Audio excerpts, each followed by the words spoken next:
What's up guys, it's Will back again, and today's review is the biographical drama film Molly's Game. Written and directed by Aaron Sorkin and based on the memoirs written by Molly Bloom herself, Molly's Game takes place in New York and LA, where a woman named Molly Bloom begins running high-stakes poker games with high-profile actors, athletes, business people, and other celebrities. As Molly becomes more successful and more well-known, she begins attracting the attention of the Russian mob and the FBI, as the rest of the film is spent watching Molly attempt to win her battles with both the mob and the FBI. Okay, so I'm pretty sure I've mentioned to you guys probably multiple times that I love Jessica Chastain, and she is my favorite actress, and generally I do my best to find a way to see at least the major films she's starring in.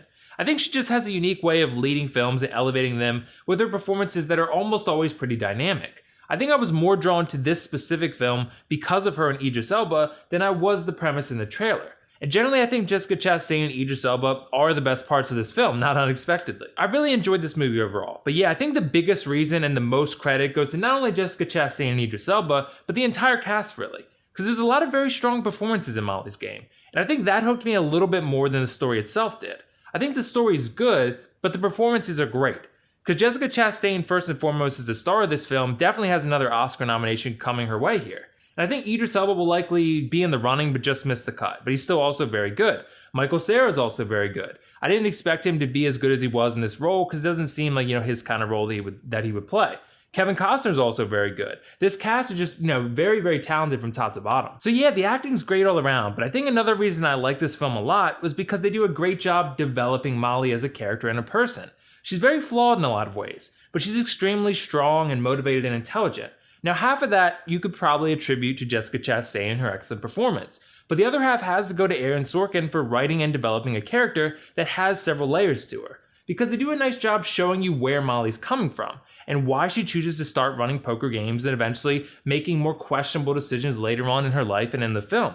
They show you a lot about her upbringing and her struggles later on that lead her down a path that's, unique, but also very troublesome with the law and the mob. I think another big selling point of Molly's Game is just seeing how lavish the games are and how reckless some of these celebrities can be with their money. Not just celebrities, but any player who was wealthy enough to earn a seat in this game. Because you see a lot of money exchanging hands here. And considering that it's all based on true stories, it kind of gives you an understanding of how the rich and famous sometimes handle their money and live their lives a little more recklessly and dangerously than you might think. And anyone with fame and fortune, I think a lot of us expect that all these celebrities and famous people have everything figured out and they just live perfect lives. And that's generally not the case. And this film kind of shows that. And that's what I really liked about it. Because you get an unfiltered look at some of these high rollers, not specifically by name, but if you do some digging, you can probably figure it out. But ultimately, it feels like a, behind the curtain peek at some of these figures' crazy lifestyles that happen behind the scenes that no one knows or thinks about. And that was a really cool touch to this film. I also liked how well written the dialogue was, because Aaron Sorkin has an interesting and kind of unique way with writing his dialogue and the way he directs the actors to deliver that dialogue.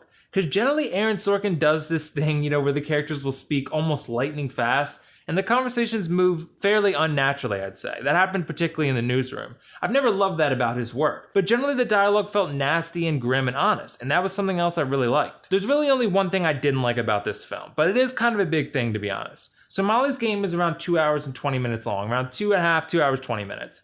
And I felt like there were definitely times where the film gets a little repetitive and a little redundant in its approach. And I get that adapting memoirs or books with a lot of material into a film is difficult. It's hard to smash and, condense everything down into a 2-hour film. But I often felt like we were seeing a lot of the same things with not much variety.